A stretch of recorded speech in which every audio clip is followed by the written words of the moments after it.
A gente vai ver hoje o tópico, né? Criação ou evolução, precisamos escolher. Isso é uma pergunta, né? E o que é que a gente vai ver hoje, basicamente? O que é que eu quero que você saia daqui pensando e raciocinando? Eu não vou dar provas ou evidências, ou como você queira encarar, de que você deve ser um criacionista, e depois a gente vai explicar o que são esses termos, ou que você deve acreditar na evolução, e eu vou explicar também esse termo. Meu objetivo não é esse, né? Até porque eu não sou biólogo, né? E também não sou teólogo. Um biólogo e um teólogo, ele conseguiria ter muito mais habilidade em fornecer esse tipo de coisa que eu disse que não ia dar do que eu, né? Mas eu estudo filosofia, né? E lá os filósofos, eles gostam de se perguntar sobre algumas questões de como é que funciona a ciência, como é que a gente deve pensar corretamente sobre determinadas coisas. E o que é que eu quero que você saia daqui hoje aprendendo? Quando você se deparar com um debate sobre criação ou evolução, como você deve pensar sobre esse debate? Esse é o meu objetivo. A partir de uma perspectiva cristã, como você deve raciocinar sobre criação ou evolução? Vocês entenderam o ponto? Então, eu quero apresentar as duas perspectivas e, à medida que eu for apresentando, eu quero que você aprenda como raciocinar quando você se depara com esse assunto. Então, é mais ou menos um teste de como você deve pensar. E por que isso é importante? Porque, na maioria das vezes, quando se fala sobre esse tema, se pensa nele de forma equivocada, como vocês vão ver. Então, o que eu quero é dar um mapa, um norte, para que quando você se deparar com ele, você pense nele de forma correta. E antes de começar, eu queria tratar esse tema com abordagem do que a gente chama abordagem irênica na teologia. O que é abordagem irênica na teologia, irmãos? E isso é importante para a gente aqui hoje. Os cristãos, eles discordam de várias coisas, né? Provavelmente, se você botar dois cristãos numa sala e perguntar como é que vai ser o fim dos tempos, vai sair 3 opiniões diferentes, tá? Então, existem várias coisas que os cristãos, eles discordam. Os cristãos discordam sobre, por exemplo, a questão arminianismo versus calvinismo. Os cristãos discordam quando vai acontecer o milênio, se já está acontecendo o milênio. Os cristãos discordam se Jesus vai voltar antes ou depois do milênio. Os cristãos discordam se o chamado de Deus ele é 100% eficaz, né? Ou melhor, ele é irresistível, ou se ele é resistível. Os cristãos discordam sobre uma série de coisas.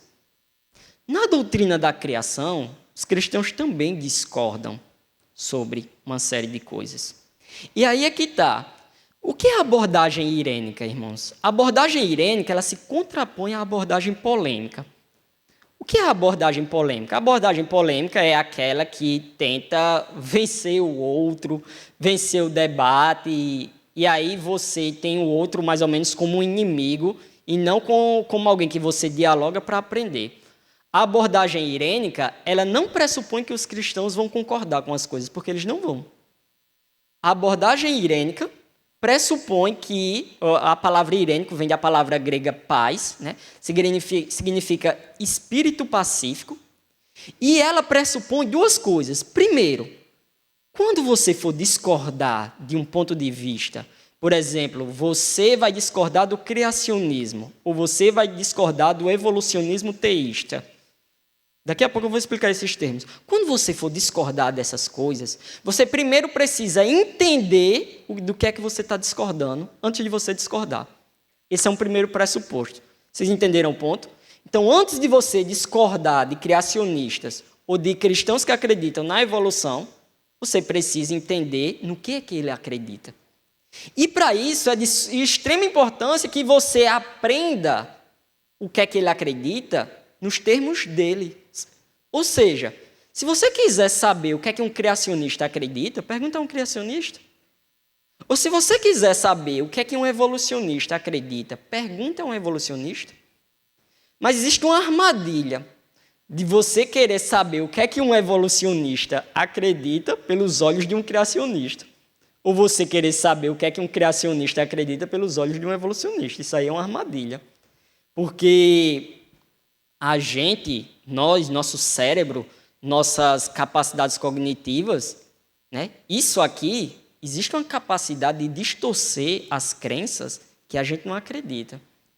Isso aí, tipo, a psicologia, ela constata isso.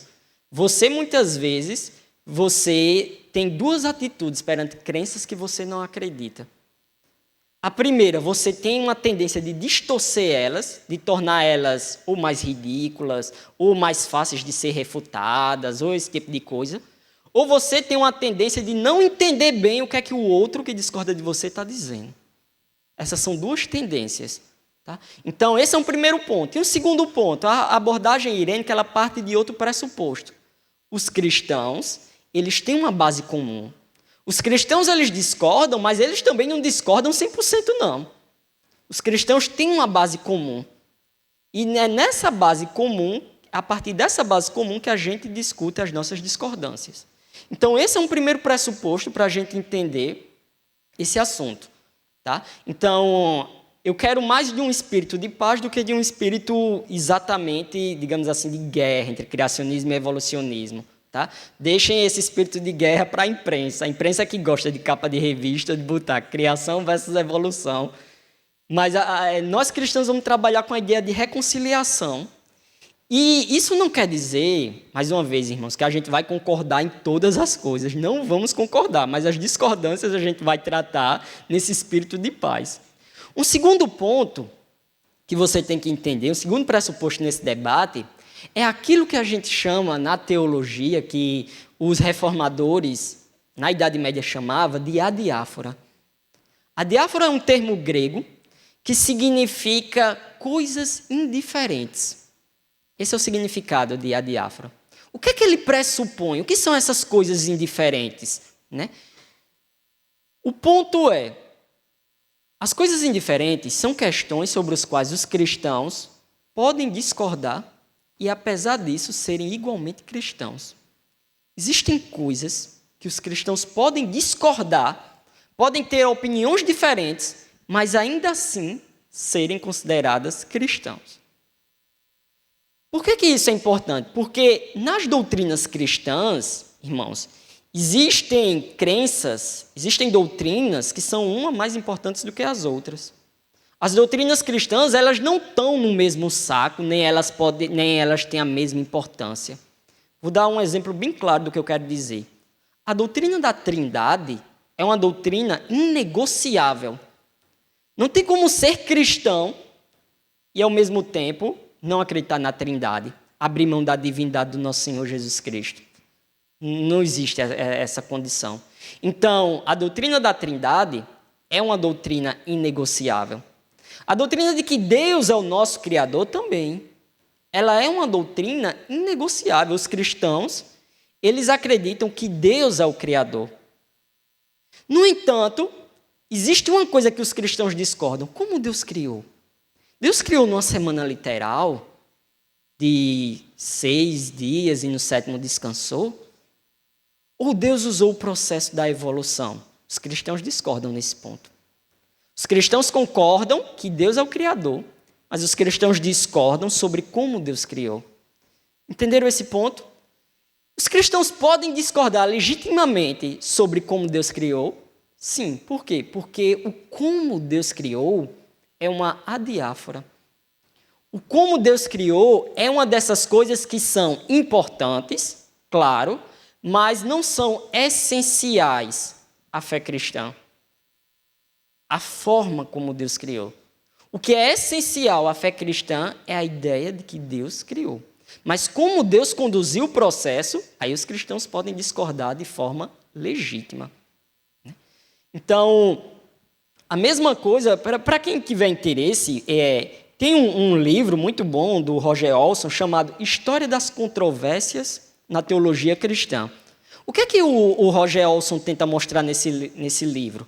como várias coisas, os cristãos, eles concordam e discordam. Existem várias coisas. Então, sobre o milênio, os cristãos, olha, não sei se você já ouviu falar, um é pré-milenista, o outro é pós-milenista, o outro é amilenista. Os cristãos não têm a mesma opinião sobre o milênio. Quando ele vai acontecer? Ele já está acontecendo? Os cristãos não têm a mesma opinião sobre o milênio. Os cristãos, o corpo de Cristo, discorda sobre isso. Mas existe algo que é comum a todos os cristãos. Por exemplo, os cristãos concordam que vai ter um dia que o nosso Senhor Jesus Cristo vai botar um fim a esse atual estado de coisas. Todos os cristãos concordam que o mal não vai durar para sempre. Mas como Deus vai pôr um fim a esse atual estado de coisas, aí os cristãos discordam. Um diz que é de uma forma, outro diz que é outra, uma tradição religiosa diz que é de uma forma, outro diz que é outra. A mesma coisa acontece com a doutrina da criação, irmãos. Os cristãos concordam que Deus é o Criador. Os cristãos concordam que Deus criou o mundo ex nihilo, ou seja, a partir do nada.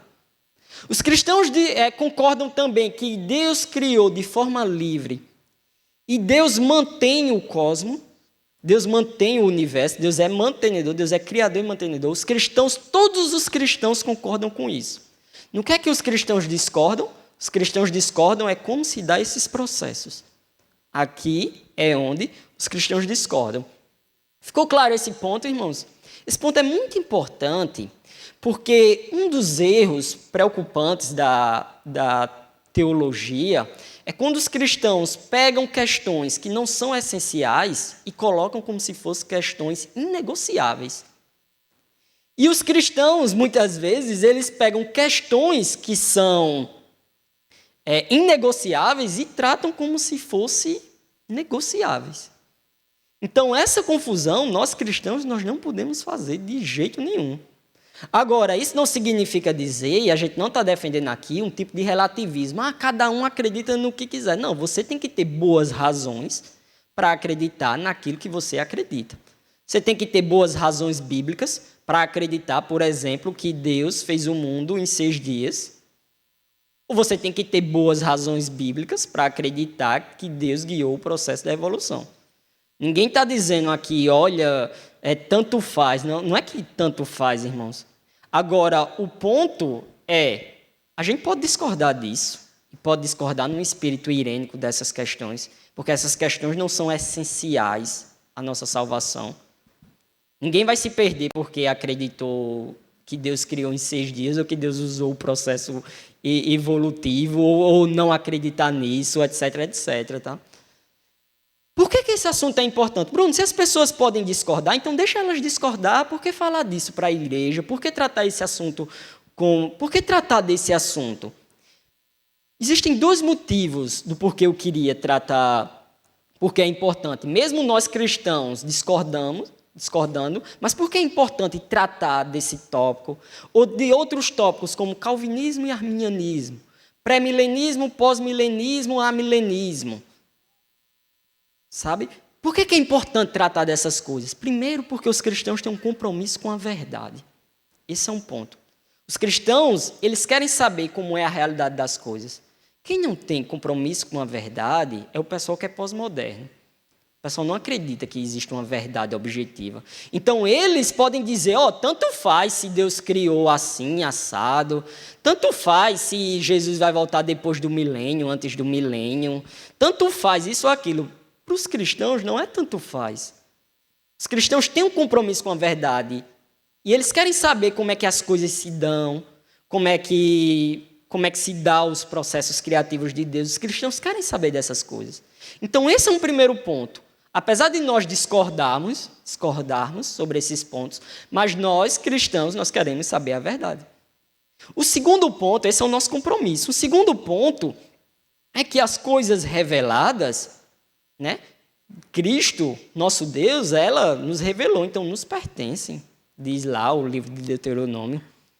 Então, se nos pertence, nós podemos nos apropriar, e nós podemos fazer uso das coisas reveladas, e nós podemos discutir em cima daquilo que Deus nos revelou.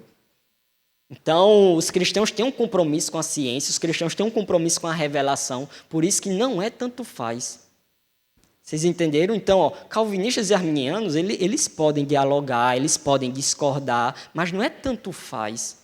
Porque os cristãos, eles têm um compromisso com a verdade, com a revelação bíblica, etc, etc, etc. Tá? Existe ainda um outro motivo, apontado por Agostinho no comentário dele do Gênesis. Agostinho diz o seguinte, devemos apresentar nossas escrituras não para estarem em conflito com qualquer coisa que nossos críticos possam demonstrar acerca da natureza das coisas com base em formas confiáveis.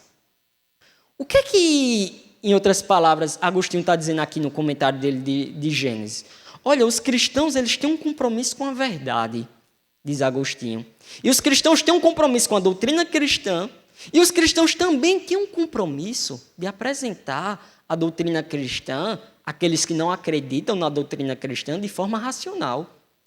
Por isso que eles precisam apresentar a doutrina cristã de forma que não traga conflito, digamos assim, um conflito gratuito, de modo que traga uma oposição ao evangelho, que nem precisaria ter aquela oposição ao evangelho, se aqueles tópicos, aqueles assuntos fossem apresentados de forma racional, se aqueles assuntos fossem apresentados de forma razoável, etc. Essa é uma preocupação de Agostinho.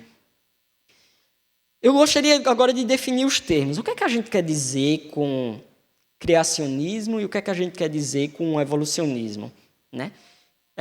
Na filosofia é muito importante definir termos, tá?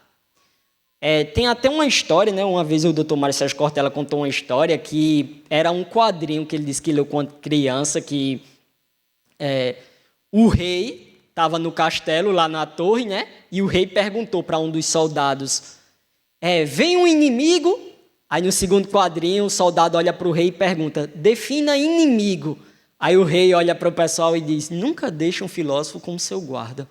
Porque esse é o ponto, né? A filosofia está sempre questionando as definições, né? Está sempre querendo saber, mas o que é exatamente isso? Quando você está falando de criacionismo, o que é que você quer dizer por criacionismo? Quando você está falando de evolução, o que é que você quer dizer por evolução?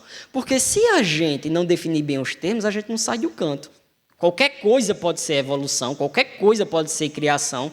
Então, a gente precisa, se a gente quiser ter um debate saudável e avançar no conhecimento, a gente precisa definir bem aquilo que a gente quer dizer.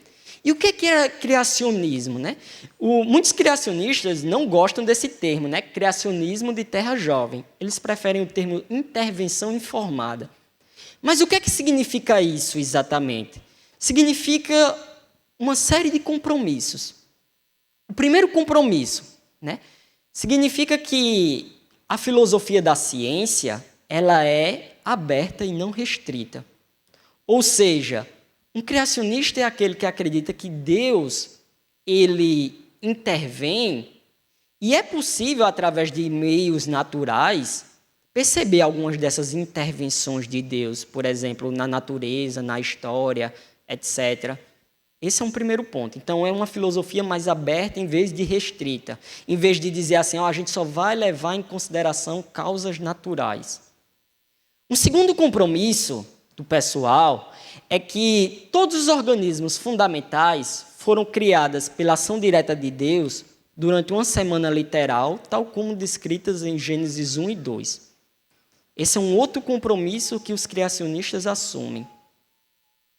O mundo natural, o cosmos, foi criado em uma semana literal, tal como a gente lê lá no relato de Gênesis 1 e 2. A maldição descrita em Gênesis 3 afetou todos os aspectos da economia natural. Afetou todo o mundo, afetou toda a natureza, afetou toda a criação de Deus. Esse é um outro compromisso que os criacionistas assumem. O dilúvio de Noé foi um evento histórico de abrangência e efeito global no mundo todo, e os 11 primeiros capítulos de Gênesis devem ser interpretados como relatos históricos. Então, são esses, quando a gente está falando criacionismo, ou intervenção informada, são esses os compromissos que eles assumem. Tá? Esse é um primeiro ponto. Esses são dois livros que, para quem quiser, né, saber mais, O primeiro é de um biólogo, Leonard Brand, Fé, Razão e História da Terra. Então, ele vai mostrar como é possível, talvez seja o melhor livro sobre criacionismo, sobre essa perspectiva que a gente acabou de descrever, que alguém já escreveu, né? E ele adota todas essas posturas que eu estou falando para vocês, uma postura irênica e tal. E aí, existem duas virtudes nesse livro, que são muito interessantes. A primeira é que o Leonard Brand, ele repreende criacionistas que eles são muito autoconfiantes, eles não fazem ciência e eles fazem afirmações irresponsáveis em nome do criacionismo. Então, aqui ele diz, você quer defender mesmo? Meu amigo, então você tem que fazer ciência. Então, você tem que entender aquilo que você está defendendo. Então, você tem que estudar, etc, etc, etc. Esse é um primeiro ponto, né? Então, essa é uma abordagem. E o segundo, ele mostra como é que um criacionista pode fazer ciência a partir dessa perspectiva que a gente acabou de descrever. Essa é uma segunda virtude desse livro, né? O outro é esse de Fernando Canale, Criação, Evolução e Teologia, onde ele mostra por que Gênesis tem que ser interpretado de forma literal, da perspectiva criacionista. Tá? Então, para quem quiser argumentos e quiser ver por que Gênesis precisa necessariamente, por que eu não posso interpretar Gênesis de outro modo que não um modo literal? Está aqui nesse livro, né? Criação, Evolução e Teologia. Também é um livro muito bom. Quando eu estou falando de evolucionismo teísta, o que é que eu quero dizer com isso, né? Os evolucionistas teístas até preferem o termo criação de potencial pleno, né? Então, o que é que eu quero dizer com isso? O que eu quero dizer é que, primeiro, eles têm uma filosofia da ciência mais restritiva. Lembra? Os criacionistas têm um compromisso com a filosofia da ciência mais aberta. Os evolucionistas teístas, eles têm um compromisso com a filosofia da ciência que é mais restrita, que é mais aquilo que a gente consegue perceber, etc., no mundo natural. Esse é um primeiro ponto. Um segundo ponto é que Deus, ele é o criador e é o sustentador do cosmos. E Deus usou como meio de criar a biodiversidade que a gente enxerga, Deus usou o processo da evolução. Esse é um segundo compromisso. Então, quando o cara está estudando o processo da evolução, não é que ele quer negar a Bíblia, vamos dizer, os evolucionistas teístas, não tem nada a ver com isso. É porque Deus usou aquele método. Deus, em sua soberania, Deus utiliza o método que ele quer. E Deus utilizou o método da evolução, diz os evolucionistas teístas, para criar toda essa biodiversidade que a gente vê aí, né? A providência divina é que é responsável pela evolução das espécies. E a teoria da evolução descreve esse processo factual. Então, para os evolucionistas teístas, a evolução é um fato e a teoria da evolução é a linguagem científica para descrever esse fato, né? Esse é um outro ponto. Mas, Bruno, como é que a gente faz com a narrativa de Gênesis? Vão dizer os evolucionistas teístas, né? Aliás, vão perguntar aos criacionistas. O que é que a gente faz com a narrativa de Gênesis? De acordo com os evolucionistas teístas, a narrativa de Gênesis precisa ser interpretada de acordo com os textos do Antigo Oriente Próximo. Então, você não pode interpretar Gênesis pelos olhos de nós, seres humanos do século XXI ocidentais. Você precisa interpretar Gênesis como um personagem do Antigo Oriente Próximo interpretaria um texto naquela época, um texto sobre a criação naquela época, né? E aí você tem que levar em conta não questões científicas, mas preocupações que eram da audiência da época. Então, qual é um dos esforços dos evolucionistas teístas? É sempre mostrar que eles não estão, e isso é interessante, assim, eles não estão negociando a ciência, aliás, a teologia. Eles não estão... a gente escuta muito isso, né? O problema é que o evolucionista teísta ele tem uma agenda científica e ele quer que a teologia se adapte à agenda científica.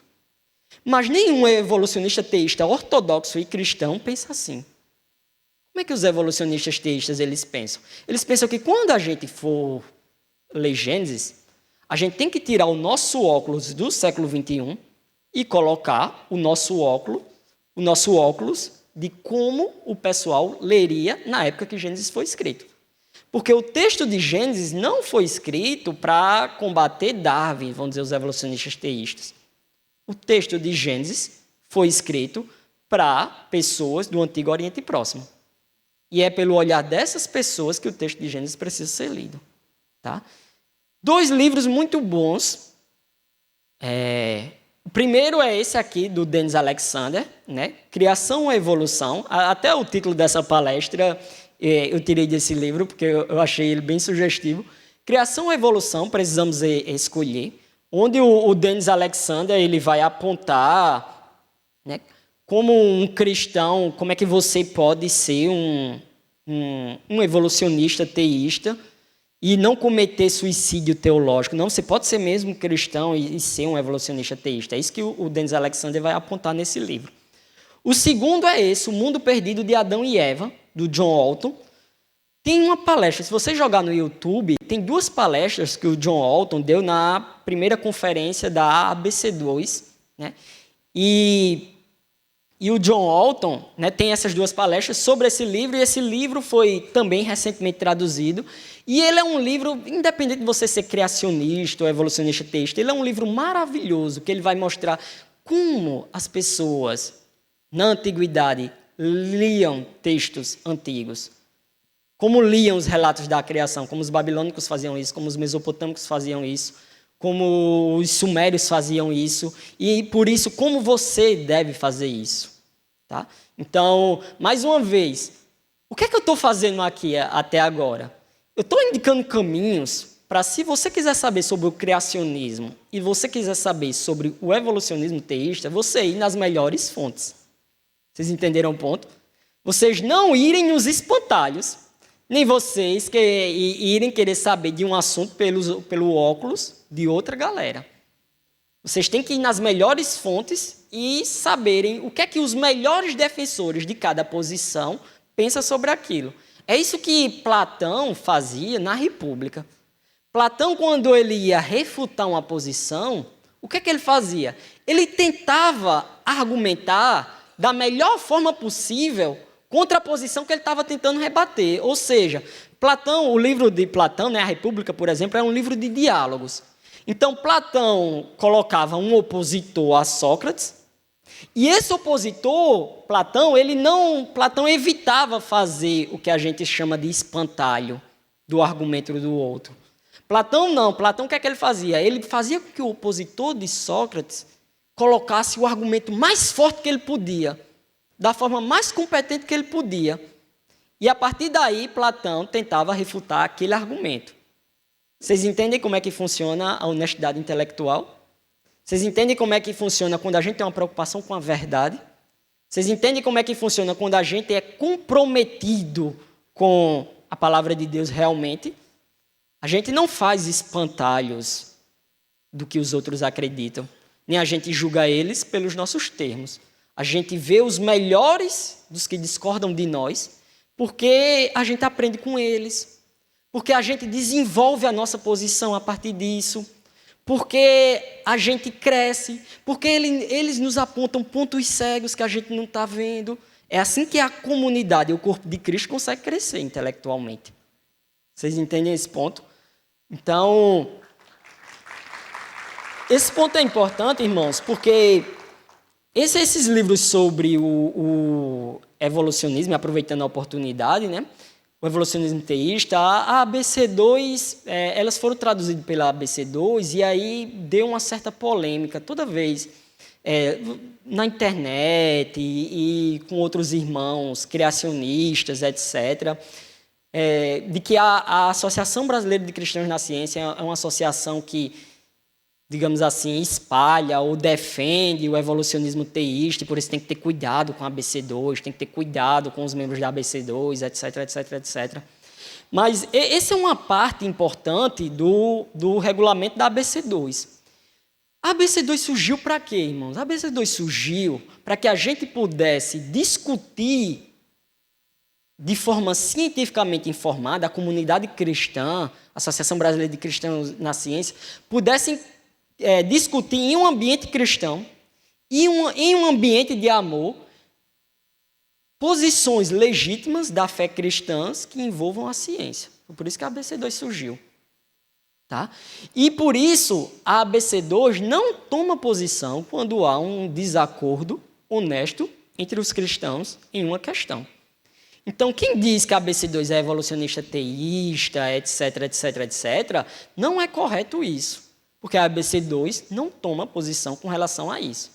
Ah, Bruno, se a ABC2 não toma posição com relação a isso, então por que ela traduziu esses livros? Porque a ABC2 ela quer fomentar um debate tanto teológico quanto científico sobre as origens, com o melhor material que a gente pode ter em mãos. E esses 2 livros é um dos melhores materiais que a gente pode ter em mãos.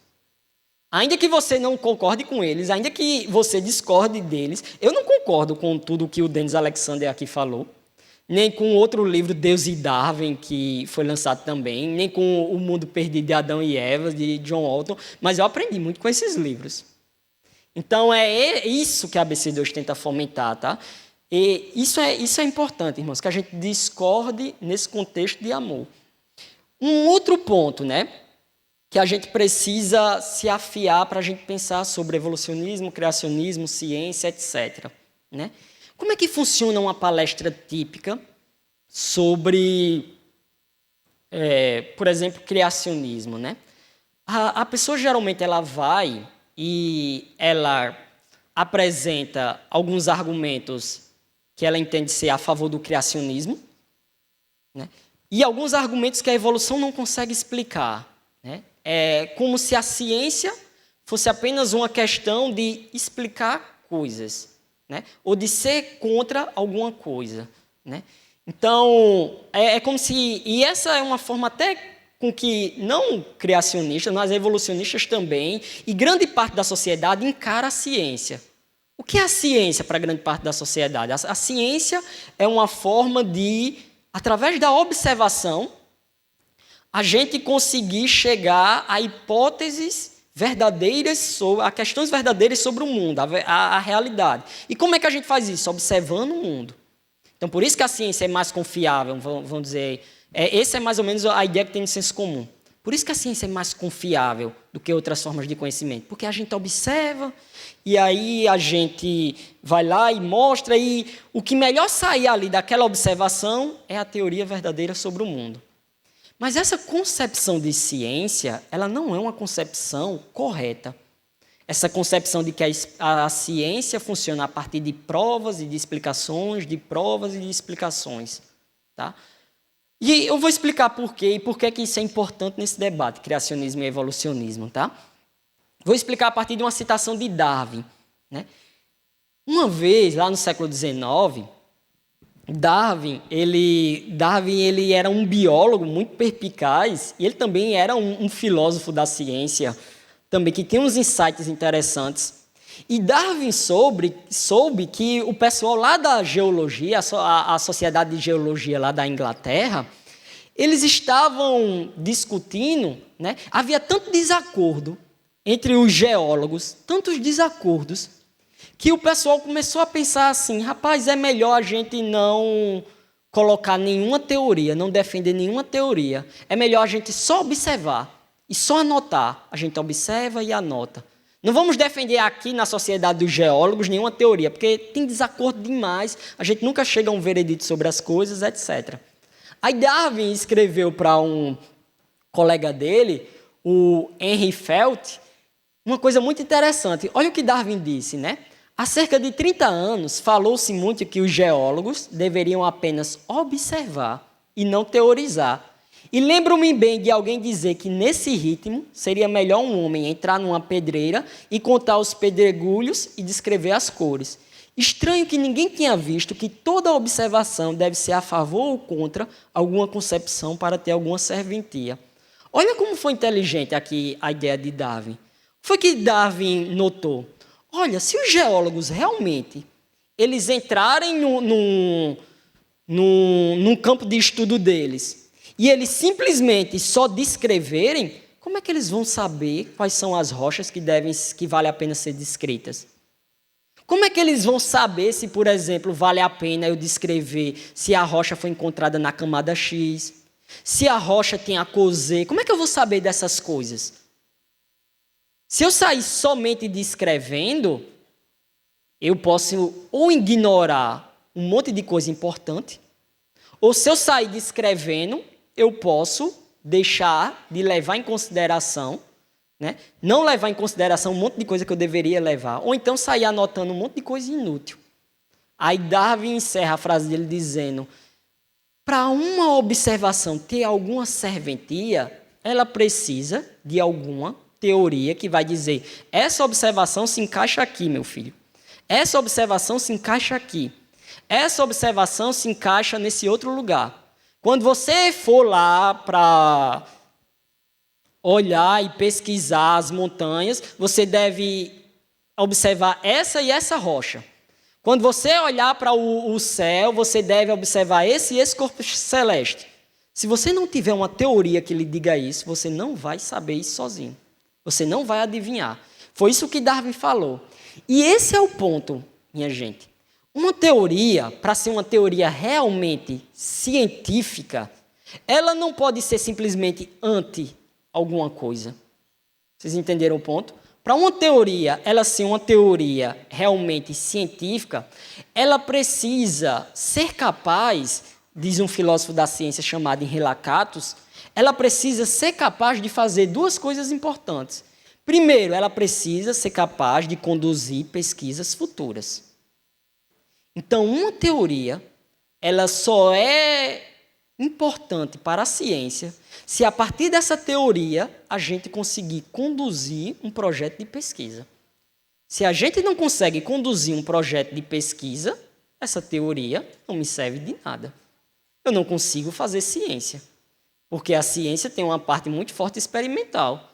E como é que eu faço ciência, minha gente? Experimentando.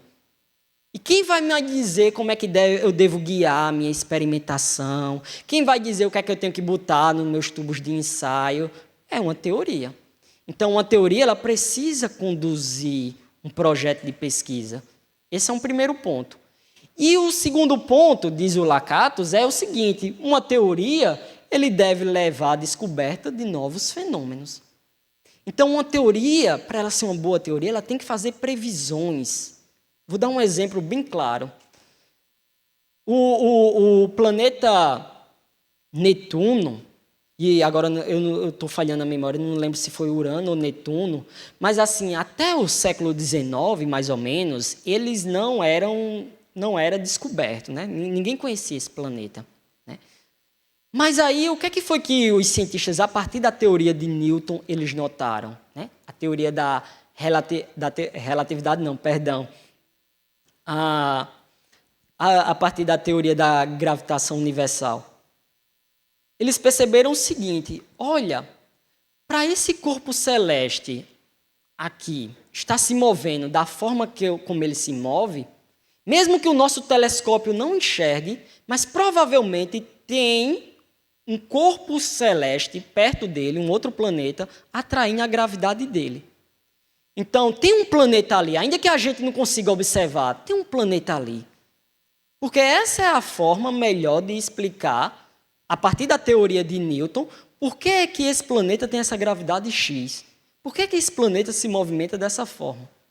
E o que foi que aconteceu? À medida que os telescópios melhoraram, o que foi que aconteceu com os cálculos matemáticos e com as observações? O pessoal descobriu realmente Netuno. Olha, realmente tinha um planeta ali, tal como a teoria descreveu. Antes mesmo da gente ter um telescópio potente que fosse capaz de observar esse planeta, a teoria previa que tinha um planeta ali. E quando a gente conseguia um telescópio potente que conseguisse observar ali, então a gente viu, olha, realmente tem um planeta ali. Então isso é uma boa teoria científica. Então uma teoria científica, uma boa teoria científica, ela funciona a partir desses dois pontos. Ela precisa conduzir pesquisas futuras, ela precisa observar as regularidades da natureza para conduzir isso, e ela precisa levar à descoberta de novos fenômenos. Além disso, uma teoria científica tem 2 outros pontos, vai dizer Lakatos. Um primeiro ponto, a teoria científica, uma boa teoria científica, ela faz algumas suposições. Que essas suposições não podem ser exatamente testadas. É um pressuposto que a gente tem que partir. Mas tem que ser também um pressuposto bom. Esse pressuposto tem que ser bom o suficiente para conduzir pesquisas futuras. É o que Lakatos chamava de núcleo duro.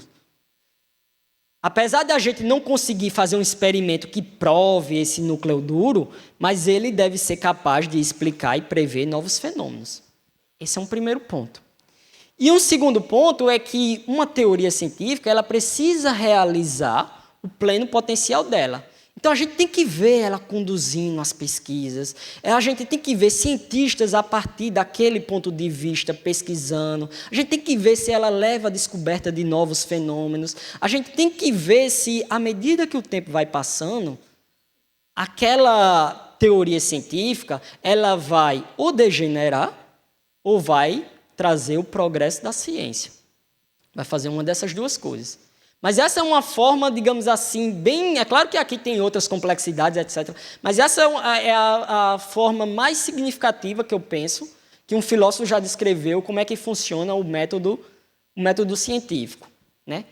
Um outro ponto, né? Então, percebam, para a gente partir do meio já para o final, né? Percebam esse ponto, minha gente. A gente viu mais ou menos como é que funciona a ciência. Eu preciso prever fenômenos. E eu preciso que o meu núcleo duro seja capaz de explicar dados e conduzir um programa de pesquisa científica. Preciso dessas 2 coisas. Tá? Um segundo ponto, minha gente, como é que funciona a evolução? O que é evolução? O que as pessoas querem dizer por evolução? Existem 3 coisas que, quando alguém fala de evolução, ela quer dizer. Né? O que são essas 3 coisas? As primeiras é que os nossos genes, né, eles sofrem mutações. Como assim, Bruno? Me explique melhor isso. Né?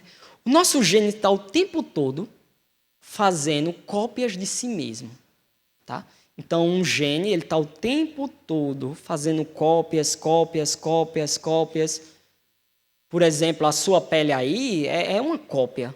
Né? Você, quando toma banho, você perde um monte de pedaços de pele, partes da pele, etc. Né? E como é que é reposto? Por que você não se desmancha tomando banho? Bom, você não se desmancha tomando banho, porque os seus genes estão o tempo todo fazendo cópias da sua pele. E isso, para tudo no nosso corpo, é assim. Só que, quando o nosso gene está fazendo uma cópia, às vezes ele faz, conforme esse exemplo aqui, ele às vezes faz uma cópia mutante. Ou seja, o nosso gene, percebe, ele faz cópia o tempo todo, o tempo inteiro. O nosso corpo está fazendo uma cópia de si, né, o tempo inteiro. Mas, às vezes, a enzima que é responsável por fazer essas cópias no nosso gene, às vezes ela erra. Às vezes, por exemplo, vamos dar uma suposição, minha gente. Às vezes, em vez dela fazer uma cópia de um gene, é claro que os genes não são coloridinhos assim, tá, minha gente? Isso aqui é para facilitar a minha vida, a vida de vocês, o nosso cérebro, tá? Então, às vezes, ela, em vez de fazer uma cópia azulzinha, ela vai e faz uma cópia vermelha. E isso é como funciona a mutação, tá? Então, esse é um primeiro ponto que você precisa entender. Quando os genes estão fazendo cópias de si mesmo, de vez em quando, uma cópia, uma letra que ele está copiando ali, sai uma outra letra. De vez em quando, algo que ele está fazendo ali, sai algo que ele não desejaria que saísse aquele algo. Tá? Então, esse é um primeiro ponto. Os genes sofrem mutações. E a maioria das mutações, elas são deletérias. A maioria das mutações, por exemplo, quando o genes vai fazer uma cópia, ela pode fazer com que a gente... Pode ser neutra, por exemplo, ela pode fazer com que a gente nasça com um olho azul, ou com um olho castanho, ou com um olho verde. Ou ela pode fazer também com que a gente tenha um problema pulmonar muito sério, com que o nosso pulmão saia distorcido. E a maioria dessas mutações geralmente são bem deletérias. Então, o nosso gene está o tempo todo fazendo cópias de si mesmo. De vez em quando sai uma mutação, e essa mutação, na maioria das vezes, ela, digamos assim, ela prejudica o organismo. Mas também, ela pode beneficiar os organismos. Ela não é 100% deletéria. Às vezes, quando ele faz uma cópia, né, e essa cópia que ele fez é uma cópia que veio para ficar, entendeu? É uma cópia que veio para beneficiar o organismo. E aí, acontece o segundo ponto para a evolução, que é os indivíduos são selecionados, a seleção natural. Esse é um exemplo clássico, né, de como funciona a seleção natural. Percebam a mariposa aqui, essas duas mariposas, né? Então, a mariposa, o gene dela, ele estava fazendo uma cópia, digamos, uma cópia dos genes dela, etc. E ela trocou uma letra. E aí, em vez da mariposa sair preta, ela saiu branca, por exemplo, né? E aí deu resultado nisso aqui. Qual é o segundo passo? Como é que a evolução funciona no segundo passo? O segundo passo é que vai haver uma seleção natural. Ou seja, na ecologia, no mundo natural, os indivíduos que tiveram uma mutação mais vantajosa para se reproduzir, eles vão continuar se reproduzindo. Os indivíduos que não tiveram tanta sorte assim, ou tanta vantagem assim, eles vão ser eliminados. Então, para a gente dar um exemplo aqui bem claro, né? Isso aconteceu no século XIX. Aí depois algumas pessoas duvidaram dessa metodologia e um cientista britânico, né, ele durante 6 anos, ele soltou 4.000 mariposas no jardim dele. Isso é o que vocês encontram nos livros didáticos, né? Aí o pessoal começou a reclamar. Rapaz, parece que a metodologia que o pessoal aplicou não está correta. Né? Porque o que era que, quando isso apareceu, o que era que isso queria dizer? Que na Revolução Industrial, por causa da cor, das fábricas, da poluição, etc. Então, o que foi que aconteceu no ambiente, né? As mariposas que tinham uma mutação, e nessa mutação, quando o seu gene estava copiando a si mesmo, elas ficaram brancas, por exemplo, quando elas pousavam na árvore, elas eram mais fáceis de ser comidas do que as mariposas, por exemplo, que elas nasciam pretas. E aí elas combinavam direitinho com a cor da árvore. E aí quando o pássaro ia comer uma das duas, não via a preta, mas via a branca, que estava muito visível. O que é isso, minha gente? Seleção natural. É assim que funciona a seleção natural. Tá? Teve um cientista que durante 4.000... ele soltou 4.000 mariposas durante 6.000 dias... e o que foi, aliás, durante 6 anos, e o que foi que ele percebeu? Ele percebeu uma coisa interessante, que realmente, de acordo com a cor, né, das árvores do jardim dele, as mariposas que prosperaram eram aquelas que tinham a cor exata da árvore. Então, perceba, se você fosse um passarinho, suponha que você é um passarinho, né? Se você fosse comer uma mariposa, você acha que você nessa figura aqui, você encontraria mais facilidade de comer a preta ou de comer a que é da cor da árvore? É lógico que a preta. Por quê? A preta é mais fácil de ver. A preta, os animais veem com mais facilidade. Essa aqui está bem camuflada. Essa aqui é complicada. O que é que a seleção natural faz? A seleção natural... ela vai deixar os indivíduos que, por exemplo, sabem se camuflar bem, os indivíduos que sabem se adaptar bem ao ambiente, os indivíduos que a mutação na cópia dos genes que eu falei, eles prosperam. E aí, a partir daí, as populações começam a evoluir. É assim que funcionam, digamos assim. Quando a gente quer falar de evolução, a gente está falando nesses 3 termos. Então, minha gente, o gene está copiando a si mesmo. Quando o gene está copiando a si mesmo, de vez em quando sai uma mutação. E essa mutação desses genes, né, vai depender do ambiente que ele vive, pode ser selecionada, pode ser benéfica para o indivíduo ou para a população, etc., ou pode ser maléfica. É mais ou menos assim, né, em 10 minutos, digamos assim, que eu estou tentando explicar para vocês como é que funciona a teoria da evolução.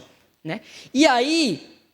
à medida que esse processo vai acontecendo de genes se copiando, depois a natureza seleciona os mais adaptados a se reproduzirem, etc., etc., etc., vai acontecendo uma coisa chamada especiação, né? Vai dando origem a novas espécies de forma gradual, de forma paulatina. É isso mais ou menos o que a gente quer dizer quando a gente está falando de evolução, por exemplo. Tá? E aí, criacionistas e evolucionistas, eles discordam num ponto. Qual o ponto? A maioria dos criacionistas e dos evolucionistas, eles concordam nessa descrição que eu fiz. Essa descrição que eu fiz é neutra. Ele nem é a favor de um evolucionismo teísta, nem exatamente de um criacionista. Ela é neutra. Se vocês virem o livro do Leonard Brand, ele vai deixar isso muito claro, né? Fé, razão e história da Terra, que eu indiquei para vocês. Ele vai mostrar, criacionistas também acreditam nessas paradas aí. Mas então, onde é que criacionistas e evolucionistas discordam? Criacionistas e evolucionistas discordam sobre alguns pontos. Por exemplo, de onde se originou a mudança evolutiva? Esse é um primeiro desacordo deles dois. Um criacionista, ele vai olhar para tudo isso que eu falei e ele vai dizer o seguinte, olha, lá no primeiro dia da criação, na semana da criação, Deus criou os principais grupos, um criacionista vai dizer. E esses principais grupos criados por Deus, esses principais grupos de organismos, eles tinham um potencial genético de se desenvolver. E toda essa variação de cópia, mudança, mutação acontece dentro desse limite do grupo. É isso mais ou menos que um criacionista vai dizer. Um evolucionista vai dizer outra coisa. O evolucionista vai dizer, olha, todas as formas de vida que a gente enxerga, elas evoluíram de forma gradual, né?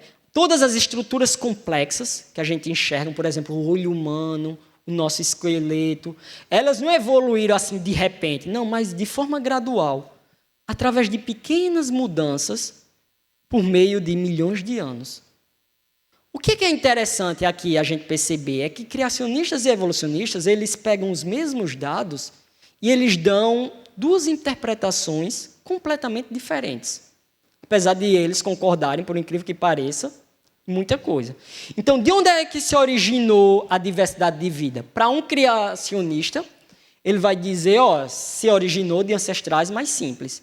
E esse processo de mutação, seleção natural, especiação, vem ocorrendo de forma gradual durante milhões e milhões de anos. E foi esse processo que deu origem à diversidade de vida. Aí um criacionista vai dizer, não foi esse processo exatamente assim, não. É verdade que tem seleção natural, mutação, etc. Mas esse processo se dá a partir de grupos, e não a partir, por exemplo, de um ancestral comum, mas se dá a partir de grupos fixos. Há um limite aí. Mais ou menos essa discordância deles. Outra discordância deles, né? Por exemplo, um criacionista, ele vai dizer, olha, os primeiros grupos criados, eles tinham um potencial genético gigante. É por isso que quando eles foram, à medida que eles vão chegando num lugar, vai acontecendo as mutações e eles vão se adaptando àquele lugar. Mas esse potencial genético existia já o quê? Naqueles grupos que foram criados lá no começo. Um criacionista vai explicar dessa forma. Um evolucionista vai explicar, não tem exatamente esse potencial genético. O que é que a gente tem? A gente tem mutação e recombinação. E a gente tem a seleção natural eliminando essas mutações. Tá? Então, é interessante que a taxa da evolução... É interessante que, muitas vezes, né, o pessoal diz que o criacionista não acredita muito na evolução, mas o criacionista ele acredita numa evolução que é assim, de forma muito rápida. Um criacionista, quando ele olha para as taxas de evolução, ele vai dizer o seguinte, né? Ele vai dizer, olha, toda essa diversidade de vida que a gente vê aí foi criada a partir de alguns grupos, na semana literal da criação, e o potencial genético desses grupos deu origem a essa diversidade que a gente vê aí. E isso aconteceu de forma muito rápida, talvez nos últimos 10 mil anos. Mas o ponto é, um criacionista acredita que toda essa variedade e diversidade aconteceu de forma rápida nos últimos 10 mil anos. Então, percebam, um criacionista acredita que esse processo de evolução, mutação, seleção natural, especiação, isso se dá muito rápido, muito ligeiro, extremamente ligeiro. Um evolucionista não acredita que isso se dá tão ligeiro assim. O evolucionista disse, opa, não, tem que frear isso aí. Esse processo aí que a gente está falando levou milhões de anos. E um criacionista vai dizer, ei, desse processo aí tem um limite. Aí o evolucionista vai dizer, não, não há exatamente um limite onde a gente pode fixar esse processo. Percebam, minha gente, criacionistas e evolucionistas, eles estão olhando para o mesmo dado e eles estão discordando, né? Seleção natural, um criacionista vai olhar para a seleção natural e vai dizer, a seleção natural é uma força conservadora. Ela coloca um freio, por quê? Porque como os primeiros indivíduos, os primeiros grupos, foi criado com um potencial genético muito grande, muito forte, muito poderoso, então as chances de vir mutações deletérias também, à medida que o tempo foi passando, foi ficando cada vez mais forte. E aí, para que uma determinada espécie não desapareça assim, o que é que acontece? A seleção natural atua como um freio para eliminar os indivíduos mais enfraquecidos. É isso que acredita um criacionista. Já um evolucionista, ele vai dizer, não, espera aí, o processo de seleção natural ele também não é tão rápido assim. Ele é um processo que aconteceu ao longo de várias gerações e ele é um processo que seleciona todas as mutações benéficas e tenta apagar as mutações que são deletérias. Então, minha gente, mais uma vez, o ponto é, criacionistas e evolucionistas, eles olham para os mesmos dados e, a partir dali, eles têm uma discordância sobre como se deve interpretar esses dados. Tá? Tanto evolucionistas teístas, que a gente está falando no contexto cristão, quanto os criacionistas. Alguns irmãos olham para isso aqui que eu estou falando, ou olham para esse debate e levantam algumas preocupações que são verdadeiramente legítimas. E eu queria levantar algumas preocupações que são legítimas para os irmãos que são evolucionistas teístas e algumas preocupações que são verdadeiramente legítimas para os irmãos que são criacionistas. Né? Então, qual é as questões que uma pessoa que abraça o evolucionismo teísta, ela precisa ter cuidado? Né? Ela precisa olhar. Primeiro, eu estou partindo do pressuposto de que você é evolucionista teísta e você é cristão e você tem um compromisso com a revelação de Deus, com a Bíblia, com o livro de Gênesis, etc. Partindo desse pressuposto, existem 3 cuidados que você deve tomar. O primeiro é tomar cuidado para você não estar fazendo o tempo todo revisão do ensino bíblico à luz da ciência. Como se a ciência fosse suficiente e capaz de estar o tempo todo alterando sua agenda teológica. Porque durante a Idade Média, e percebeu em alguns conflitos de interpretação bíblica entre Galileu e os aristotélicos da Idade Média, percebeu o quê? Que o que foi que fizeram os aristotélicos da Idade Média? Eles pegaram a Bíblia e tentaram fazer com que a Bíblia ficasse submissa a uma agenda aristotélica. E aí, quando Galileu disse Aristóteles estava errado, a ciência da época, que era aristotélica, disse, então, peraí, você está dizendo que a Bíblia está errada? Porque os caras entendiam Aristóteles igual Bíblia. E você está dizendo também que a ciência está errada? Esse é um perigo, irmãos. Um perigo de quê? Da gente estar tentando submeter o ensino bíblico o tempo inteiro, a leitura de Gênesis o tempo inteiro, por exemplo, a como anda a ciência. Porque a ciência, à medida que vai se passando, ela muda. E os irmãos na Idade Média, que, por exemplo, acreditavam que era o Sol que girava em torno da Terra, e os irmãos que acreditavam nisso, eles hoje, até tem uma galera aí que acredita que a Terra é plana e que as paradas giram em torno da Terra. Bem, eu não sei como é que eles fazem isso, mas existe um perigo de você estar o tempo todo revisando o ensino bíblico. Imagina um irmão que abraçou uma agenda geocêntrica, dizendo, não, isso aqui é a ciência, então a Bíblia tem que se condicionar a isso. Aí depois aparece Copérnico. Não, agora isso aqui é ciência, a Bíblia tem que se condicionar a isso. Aí depois aparece Kepler. Não, isso aqui é ciência e a Bíblia agora tem que se submeter a isso. O cara vai estar mudando a interpretação dele da Bíblia o tempo inteiro. Então esse é um primeiro ponto. Um segundo ponto é que um evolucionista teísta ele precisa apresentar um modelo que seja consistente entre as relações entre ciência e religião. Na disciplina que a gente vai estudar esse semestre, né, Ética 3, né, Ciência e Tecnologia, a gente vai ver como é que a gente pode integrar ciência e religião, né, para o pessoal do segundo período. Como é que a gente pode fazer essa integração? Tá? E aí, a gente vai ver alguns modelos filosóficos. E aí, qual é a preocupação do evolucionista teísta aqui? É que ele precisa apresentar um modelo que não tem a teologia como algo irracional.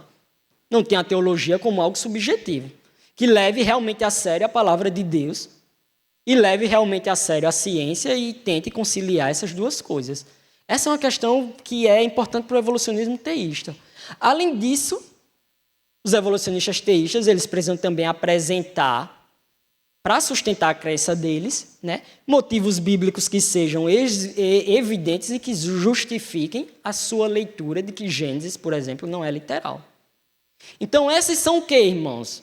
Não é que eu estou dizendo que quer dizer que os evolucionistas teístas não fizeram isso? Não é isso que eu estou dizendo. O que eu estou dizendo é que se você vai abraçar essa filosofia, você tem que estar alerta a esses 3 pontos aqui. Se você vai responsavelmente abraçar o evolucionismo teísta. Tá? Um ponto de alguém que fez isso foi o John Walton. O John Walton ele tenta mostrar, olha, eu não estou negociando a teologia nesse livro aqui. Não, eu estou fazendo uma interpretação que é verdadeiramente bíblica, que é responsavelmente teológica. Mas dessa interpretação, eu não tiro que Gênesis é literal, vai dizer John Walton, por exemplo. Né? Ele vai dizer, e qual é mais ou menos o argumento dele em resumo, minha gente? O argumento dele em resumo é o seguinte, se a gente olha para os textos do Antigo Oriente Próximo, eles não estão preocupados em descrever materialmente como se deu a criação. Se você vai lá no Antigo Oriente Próximo, de John Walton, os primeiros leitores de Gênesis, eles não vão ficar se perguntando o que foi que Deus criou no primeiro dia, o que foi que Deus criou no segundo dia, o que foi que Deus criou no terceiro dia. Não é essa a preocupação deles. A preocupação dos leitores do Antigo Oriente Próximo, de acordo com John Walton, é que Gênesis 1 nos dá um relato sobre a origem funcional, de como funciona a ordem na criação de Deus, e não sobre a origem material. É por isso que Deus ele fica o tempo todo lá em Gênesis 1, diz John Walton, dizendo isso é bom. Isso é bom. O que significa bom aí nesse contexto? Bom significa estar funcionando da forma como deveria funcionar. É isso que significa bom. É por isso que lá em Gênesis 2, Deus olha para Adão sozinho e diz, não é bom. Deus criou uma coisa que não fosse boa? Óbvio que não. Então por que Deus disse não é bom que o homem esteja só? Porque Adão não estava funcionando da forma como deveria funcionar. Então é assim que John Walton, por exemplo, interpreta Gênesis. John Walton, por exemplo, ele lê Gênesis 1 e 2, era a terra sem forma e vazia. E ele chega nesses 2 verbos, né? Sem forma, tohu, e vazia, veborru. Esses 2 termos hebraicos. E aí, o que é que ele vai apontar? Ele vai apontar como? O que é que Gênesis 1 está fazendo? Gênesis 1, no final das contas, ele está mostrando como foi que Deus deu funcionalidade para a criação dele. Então, quando você olha para Gênesis 1 no primeiro dia, você tem que se perguntar o seguinte... Tohu significa sem forma. Então, nos 3 primeiros dias, como Deus deu forma à criação dele? Então, John Walton diz, no primeiro dia, Deus vai lá e faz separação entre luz e trevas. No segundo dia, Deus faz separação entre as águas. No terceiro dia, Deus faz separação do mar e terra seca. Nos 3 primeiros dias, Deus está fazendo separações. Esse é o Tohu. O Borru, diz John Walton, é que Deus agora vai preencher. Lembra que a terra era sem forma e vazia? Deus, nos 3 primeiros dias, resolve o problema da criação sem forma. Nos outros 3 dias, Deus vai resolver agora o problema da criação vazia. Como é que ele faz isso? Ele cria os luzeiros para governar, dia e noite. Ele cria, no 5º dia, as aves e os peixes para encher o mar, etc., e o ar, e ele cria os animais e o ser humano. Então, percebam, no primeiro dia, Deus faz separação entre luz e trevas. Aí, no 4º dia, Deus preenche um luzeiro para governar o dia e outro para governar a noite. No segundo dia, Deus faz separação das águas. Aí no quinto dia, Deus cria separação céu e mar. Aí no quinto dia, Deus cria aves para o céu, peixes para o mar. No terceiro dia, Deus faz separação entre terra seca e água. E no sexto dia, Deus cria os animais e o homem lá para habitar a terra seca e se alimentar das plantas que Deus criou no terceiro dia. Qual é o ponto aqui? O ponto é, Deus resolve o problema do sem forma, por exemplo, no primeiro dia, e Deus resolve o problema da terra vazia no quarto dia. Mas o ponto aqui, diz John Walton, o ponto aqui não é que você deveria chegar, por exemplo, para o autor de Gênesis e perguntar a ele, certo, mas o que foi exatamente? Foi o sol e a lua que foi criado? O que foi criado exatamente? E no quinto dia? E no sexto dia? E no terceiro? John Walton diz, não, essa é a pergunta errada. O que você tem que perguntar, ver, perceber do autor de Gênesis é, espera aí, o que é que Deus está fazendo? E para ele, o que é que Deus está fazendo? Quando chega no sétimo dia, Deus, diz John Walton, Deus descansa, né? E assim foram concluídos os céus e a terra e tudo que neles há. No sétimo dia, Deus já havia concluído a obra que realizou e nesse dia descansou.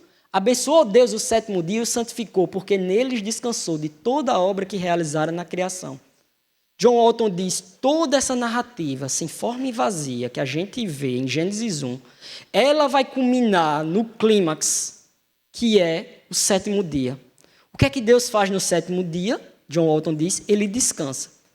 E se você fosse perguntar a um leitor, o que significa Deus descansar no sétimo dia? Significa que Deus estava construindo um templo para ele habitar. Era isso que significava descansar para os leitores do Antigo Oriente Próximo. E aí, qual é o templo de Deus? O que é que o autor de Gênesis quer dizer? Olha, o templo de Deus é o cosmos. Todo o cosmos é o templo de Deus. O cosmos é ordenado. O cosmos não é mais sem forma e vazia. Deus deu funcionalidade ao cosmos. Deus ordenou ao cosmos. E agora ele habita entre os homens. É isso que Deus faz no sétimo dia. O sétimo dia é o clímax, vai dizer John Walton, né? E o que significava isso? Significava Deus habitar, Deus descansar, significava que Deus estava construindo um templo. Então, essa seria uma linguagem que o autor de Gênesis está usando para dizer, olha, Deus está construindo um templo e Deus está habitando entre os homens. Deus está habitando entre Adão e Eva, por exemplo, né? Esse é um dos pontos. E aí, por que o autor de Gênesis precisava dizer isso? Porque, como ele foi escrito no Antigo Oriente Próximo, havia outras narrativas. E essas outras narrativas também diziam como era que Deus descansava, como era que Deus construía um templo, dizia todas essas coisas. E o autor de Gênesis, ele está enfrentando essas narrativas, está combatendo essas narrativas. Por exemplo, no quinto dia, o termo hebraico, que o autor de Gênesis utiliza para falar que Deus criou os grandes monstros marinhos, é um termo que os babilônicos conheciam. E os babilônicos acreditavam que o Leviatã, ele foi o responsável por criar o mundo. Ele foi responsável por criar tudo que existe. Não criar tudo que existe, mas ele foi responsável ele era um monstro que as pessoas deveriam temer, etc. Mas Deus usa propositalmente, o autor de Gênesis, aliás, usa propositalmente para dizer, esse bicho aí que o pessoal, os babilônicos, acredita que governa o mundo, que pode lhe causar medo, foi Deus que criou. Ele não é nada mais. Então, Gênesis é uma espécie também de tratado teológico e de apologética, vai dizer John Walton, para enfrentar essas narrativas ali do Antigo Oriente Próximo, né? Então, esse é um ponto, né?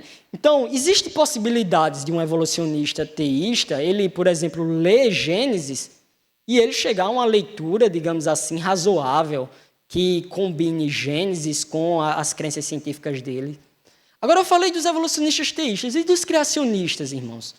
Os criacionistas, aqueles que adotam a criação, eles também têm 3 pontos que eles precisam tomar cuidado e que eles precisam, assim como os evolucionistas teístas, que eles precisam se ligar, né? Quais são esses 3 pontos, né?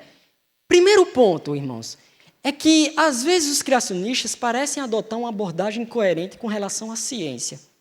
Eles aceitam o que as ciências médicas dizem, mas rejeitam o que as ciências biológicas dizem. Então, o criacionista ele precisa exatamente explicar por que é que eu rejeito isso aqui que a ciência me traz e por que é que eu aceito esse outro ponto aqui que se provém da mesma ciência. É claro que eu não estou dizendo que os criacionistas não respondem isso, mas eu estou dizendo que se você quiser adotar o criacionismo, você tem que prestar atenção nesse ponto. Assim como eu falei dos evolucionistas teístas. Né?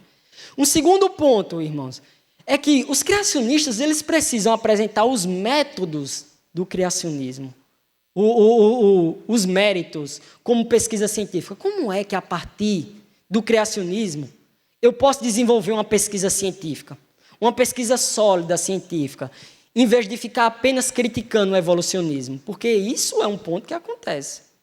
Por exemplo, os criacionistas, né, eles correm o perigo de ficar só falando o evolucionismo não explica isso, o evolucionismo não explica aquilo, o evolucionismo não explica aquilo outro, etc, etc, etc. Mas eles mesmos correm o perigo de não desenvolver uma pesquisa e de achar que os evolucionistas teístas, de alguma forma, ou são ingênuos ou são incoerentes, porque se os evolucionistas teístas conhecessem aquilo que eles conhecem, iam adotar o criacionismo. Mas não é exatamente assim. Uma das acusações que se faz contra o criacionismo ser pseudociência é justamente de não ter uma atitude positiva, só ter uma atitude negativa. Não tem ou seja, você vai numa palestra criacionista, ele critica a evolução. Mas ele não mostra exatamente, olha, esse modelo criacionista consegue desenvolver esse projeto de pesquisa. Esse modelo criacionista consegue desenvolver esse programa de pesquisa. E uma outra questão que os criacionistas precisam também atinar é, criacionistas geralmente eles têm a tendência de suspeitar de pessoas que adotam outra leitura de Gênesis que é diferente da deles. E eles costumam ver com uma ressalva assim gigante, como se você estivesse negociando a ortodoxia, como se você estivesse negociando o cristianismo, etc. Isso aí é uma coisa também que os criacionistas eles precisam aprender. Não, existem outras leituras de Gênesis. É claro que eu, por exemplo, como é que eu posso dizer? Eu, por exemplo, eu não digo assim, olha, a leitura de Gênesis criacionista e evolucionista teísta, elas são equivalentes. Eu penso que uma é melhor do que a outra. Mas isso não me nega, né? E isso não me impede de dizer, não, mas isso aqui é uma leitura legítima, ainda que eu acho que não seja verdadeira. Mas é uma leitura legítima. É uma leitura possível, ainda que eu acho que não seja verdadeira. Criacionistas precisam atinar para isso. No livro do Leonard Brand, Fé, Razão e História da Terra, ele vai mostrar que todo o esforço dele, por isso que ele é um livro criacionista diferente de outros livros, ele vai mostrar que todo o esforço dele é mostrar como o criacionismo pode desenvolver um projeto de pesquisa, como pode se fazer ciência a partir do criacionismo, como ele pode orientar perguntas significativas sobre o mundo natural, como é que ele pode fazer isso, tá? E a ABC2 traduziu recentemente o Dicionário de Cristianismo e Ciência, e esse dicionário é maravilhoso, o nome é esse, Dicionário de Cristianismo e Ciência. Ele tem vários verbetes, se você quiser entender não só criacionismo e evolucionismo, pelo olhar de quem realmente entende, mas quiser entender outros pontos, esse dicionário é essencial para quem está estudando isso. E no verbete favorável ao criacionismo, os autores apontam uma coisa significativa, né? Eles mostram o seguinte, olha, tem criacionistas que estão mostrando ser capaz de, a partir do modelo criacionista, fazer ciência de verdade. Por exemplo, Leonard Brand, ele passou a vida inteira dele examinando evidências de um dilúvio global e tentando tirar hipóteses de um projeto, de um programa de pesquisa a partir daí. Por exemplo, o Andrew... Enfim, minha gente, o meu inglês é terrível. O Andrew Snyling e o Stephen Boyd, eles levaram os argumentos relativos ao dilúvio de Gênesis para um patamar bem avançado. Por exemplo, o Tudor Wold, ele dedicou-se ao trabalho científico, assim como a bióloga molecular Georgia Purdon, mostrando que, olha, é possível fazer trabalho molecular a partir do paradigma criacionista, digamos assim. É possível fazer geologia a partir do criacionismo, é possível fazer biologia a partir do criacionismo, etc. Tá? Então, vou dar 2 exemplos bem rápidos aqui, né? O Brand, por exemplo, ele analisou algumas florestas fósseis no Parque Nacional de Yellowstone e, a partir do modelo do dilúvio, ele pensou o seguinte: qual era a hipótese que todo mundo acreditava? Acreditava o seguinte: olha, essas florestas fósseis que estão aí, como foi que elas surgiram? Elas surgiram da seguinte forma, né?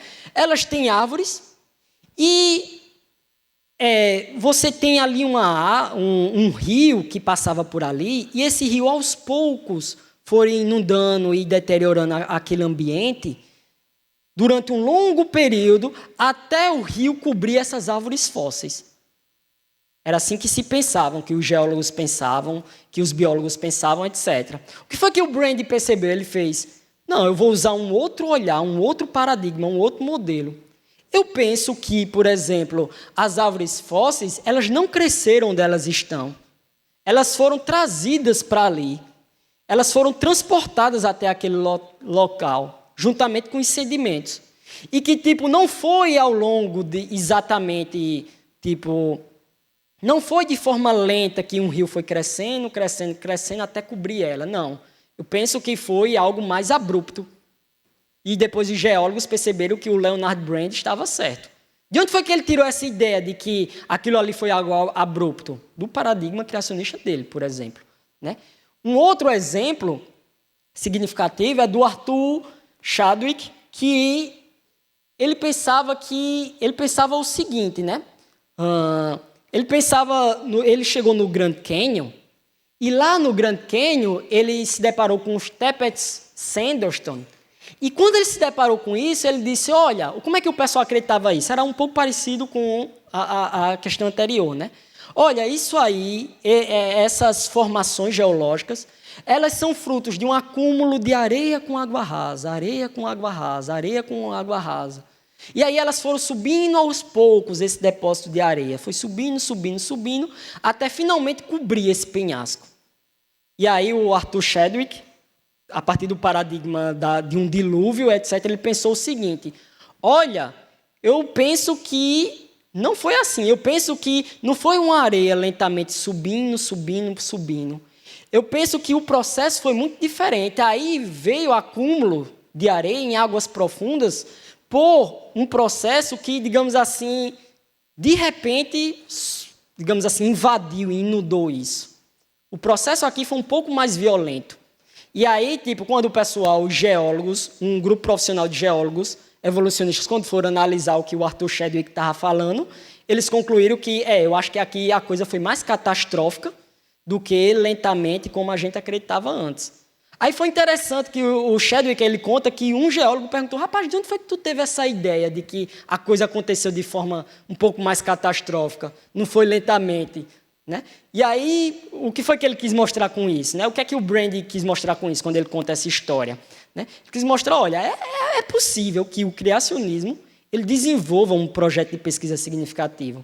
Perceba o que eu fiz, minha gente, para encerrar. Eu peguei a principal crítica que os criacionistas fazem aos evolucionistas teístas, de que não é possível ter uma leitura de Gênesis, e eu mostrei através de um autor, John Walton, que é possível sim ter uma leitura responsável de Gênesis, não ignorando a evolução.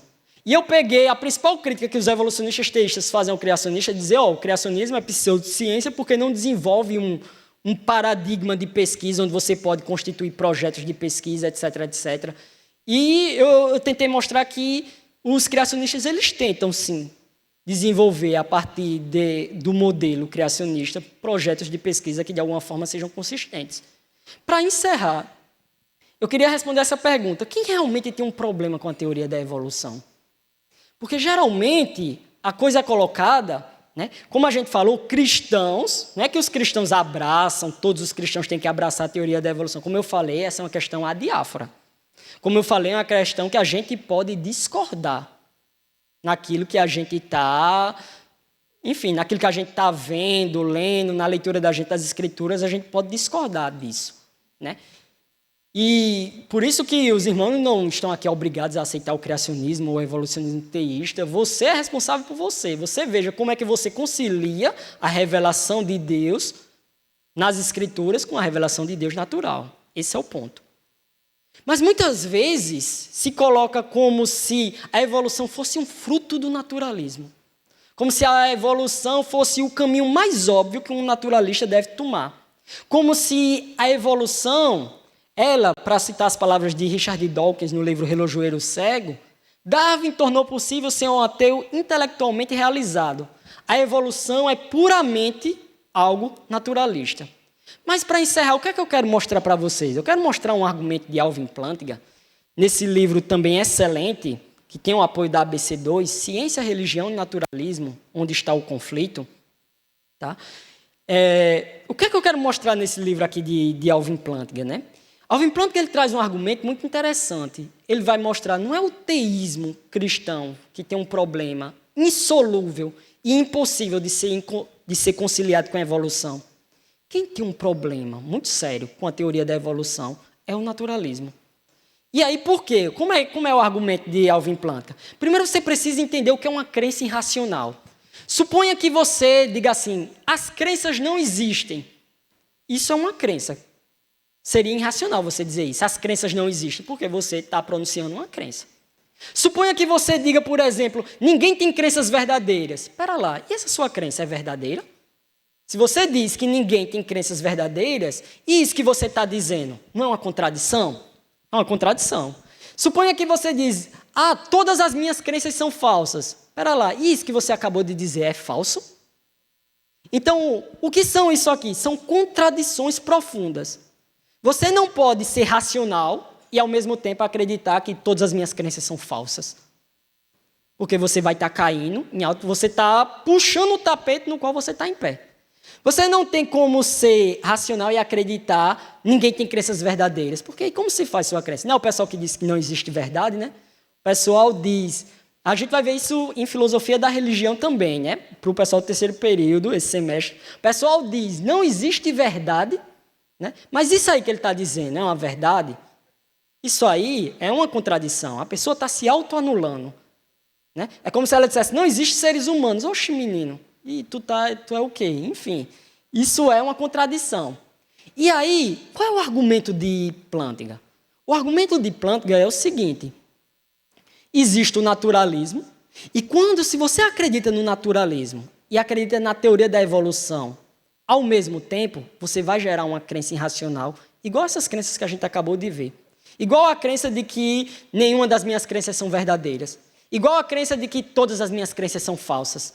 Igual a crença de que não existem crenças. Você vai gerar uma crença desse tipo, se você acredita na teoria da evolução e no naturalismo ao mesmo tempo. Como é que ele faz isso, Bruno?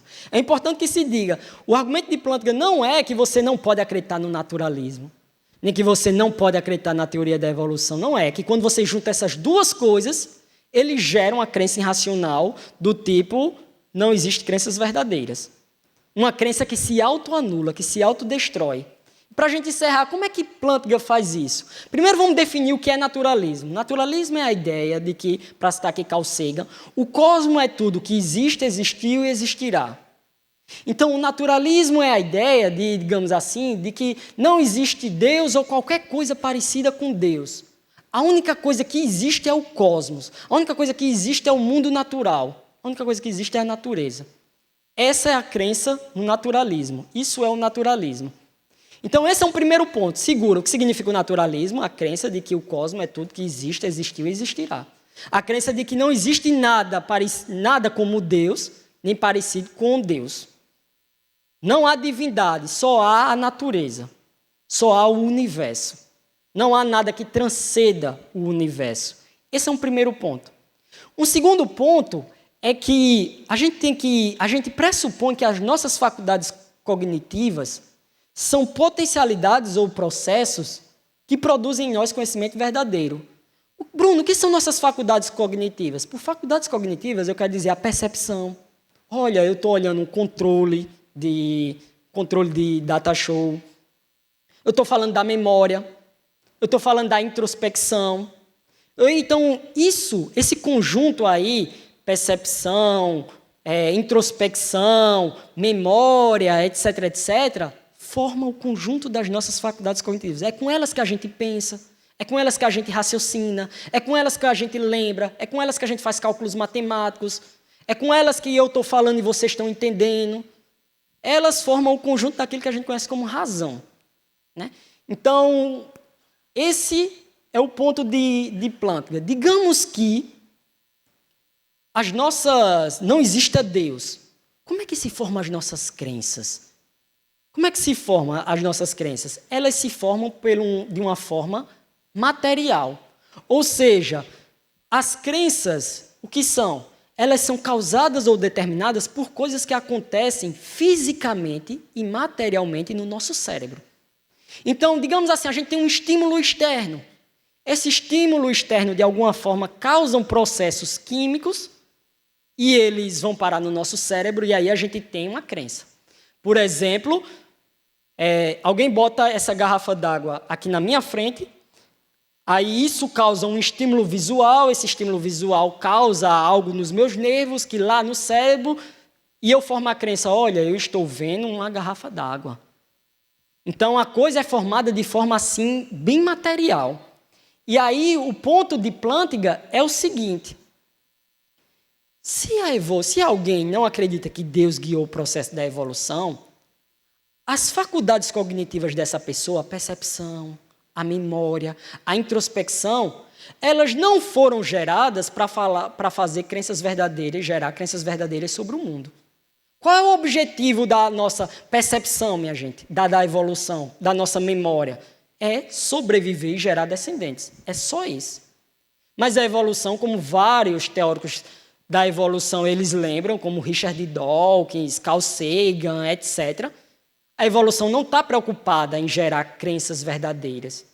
Se para você sobreviver, a evolução, as suas faculdades cognitivas gerem em você crenças falsas, então ela vai fazer isso. Ela não está preocupada com a verdade do mundo. Ela está preocupada com que o indivíduo sobreviva. E sobreviver é diferente da verdade. Uma coisa é eu conduzir minhas capacidades cognitivas serem formadas de tal forma que eu conduza crenças verdadeiras sobre o mundo. Outras coisas é elas serem conduzidas de forma apenas com que eu sobreviva. E o ponto de Plantinga é que, dada a evolução e dada a seleção natural e dada a mutação, essas coisas só estão preocupadas com 4 coisas: alimentação, fuga, luta e reprodução.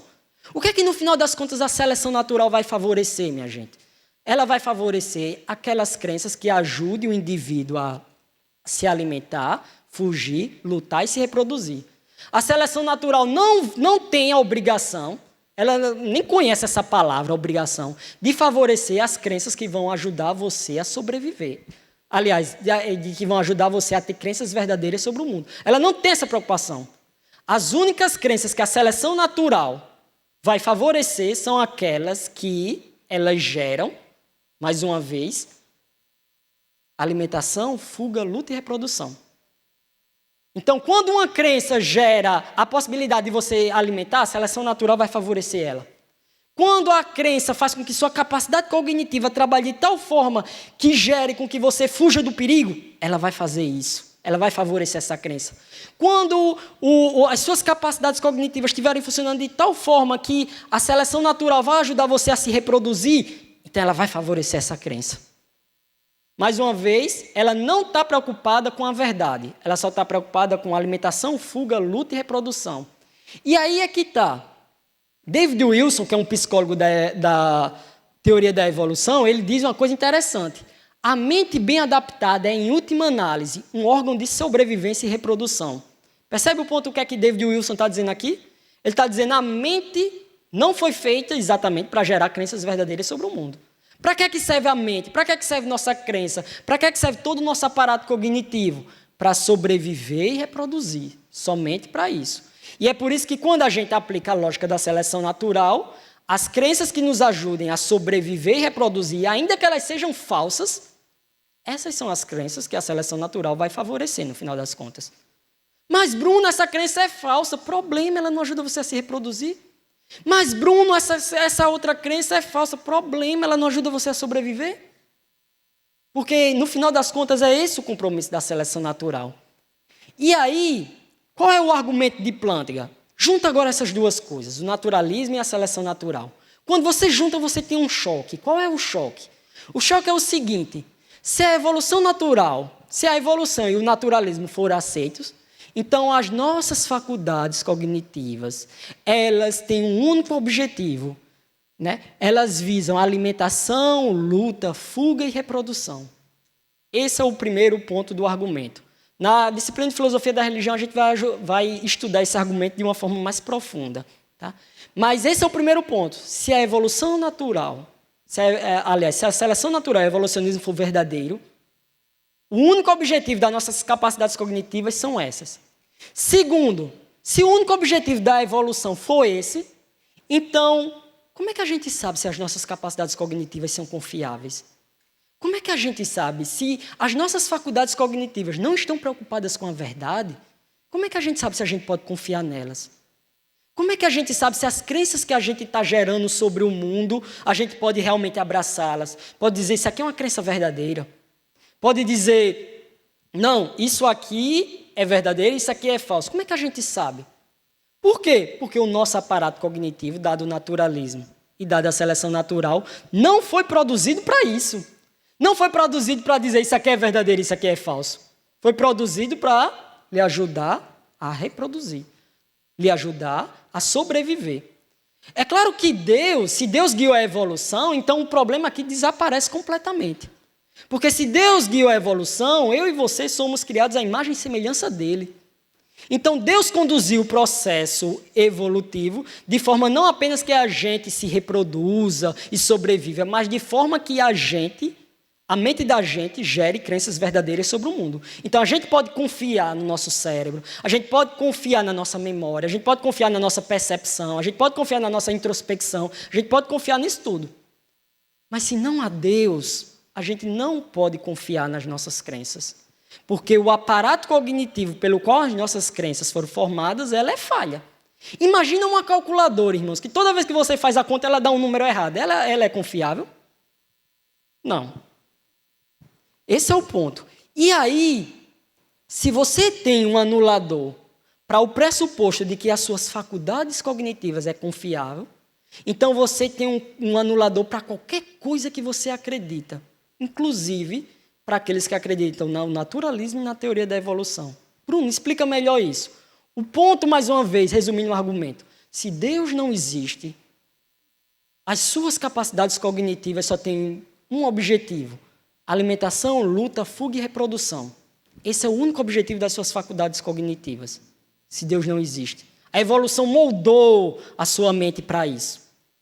Mas aí é que está. Se esse é o único objetivo da evolução, se esse é o único objetivo das nossas faculdades cognitivas, então não tem como saber se eles são confiáveis, se eles geram crenças verdadeiras sobre o mundo. Se as crenças que esse aparato cognitivo está gerando, eu posso confiar nelas. Dado o naturalismo e a evolução, eu não tenho como saber disso. Isso é insondável. É como se eu usasse, para pegar uma analogia mais precisa, é como se eu pegasse uma calculadora e eu nunca soubesse se ela me dá resultados verdadeiros sobre os cálculos que eu estou fazendo. Espera aí, eu vou somar aqui 1 mais 1, aí dá um resultado. Mas é como se eu não tivesse condições de saber, mas esse resultado que ele me deu é verdadeiro? Esse resultado que ele me deu é real? Dado o naturalismo e a evolução, você não tem como saber isso. Mas o problema é que o naturalismo é uma crença.